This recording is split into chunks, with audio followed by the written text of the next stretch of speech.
Tonya Ojuluwayo had already built a successful catering business, but 2 years ago she decided to double down on the Chicago food scene by opening a shared kitchen, a business that rents space to food service entrepreneurs who can't afford their own professional cooking venues. A former banker and marketing executive, Ojuluwayo had a strong grasp on the economics of food production. Plus, she had worked in a shared kitchen and thought she could improve on the concept. Most of all, though, she liked the idea of her company, Splice Kitchen, serving as an incubator for foodie startups.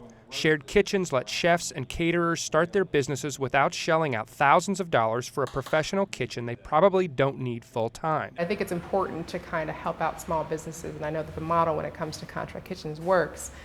So I know it's important to help out other small businesses and help them start their businesses and to decrease, I guess, the amount of food service businesses that fail within the first year, and this is a great way for any food service entrepreneur to start. And in Chicago, culinary entrepreneurs need the help. City Hall puts a huge regulatory burden on small food businesses, subjecting them to many of the same safety and licensing requirements as big restaurant kitchens. That's a heavy load on the entrepreneurs. For the most part, there are shared kitchens outside of the city of Chicago that don't require the same things that are required here, so they just leave the city of Chicago and produce, although they might be residents here of Chicago. Nevertheless, Ojuluwayo spent most of last year searching for the right space for her new enterprise. In December, she found it, a storefront on a prime Lincoln Avenue block.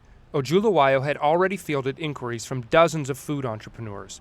And then, one day in February, as she was putting the final touches on the Splice Kitchen space, Ojuluwayo got chilling news.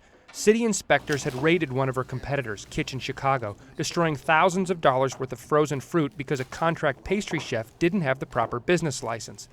A Chicago Tribune reporter captured the destruction on video and wrote about it on the paper's website the next day. Over the next week, Ojuluwayo's phone pulsed with panicky calls from potential Splice Kitchen clients. She tried to calm them with reminders that she'd already walked them through the licensing process. If they played by the rules, they shouldn't have any trouble with the city. But seeing all that food destroyed had spooked Ojuluwayo as well. It showed the power of city inspectors and the dire consequences of failing to comply with bureaucratic rules. It wasn't a food safety issue more so than it was a business licensing issue. So to destroy food, I would think more so maybe a fine than actually to destroy the product. Still, she pushed on. Splice Kitchen opened in mid-March with 4 clients working in the kitchen, about a third of her total capacity. She also opened the front of the house, a combination cafe and specialty grocery that Ojuluwayo hopes will set her apart from other shared kitchens in and around Chicago. In addition to paying about $25 an hour for cooking space, the entrepreneurs who rent from Splice can sell their goods in the cafe or host events there. Ojuluwayo will even let them take the place over completely if they want to try their hands at running a restaurant. John Cleese is the founder of Eat 300, one of Splice Kitchen's first renters. He's preparing his gourmet weight loss dishes in Ojuluwayo's kitchen and selling them in the storefront, and he's soaking up Ojuluwayo's business wisdom.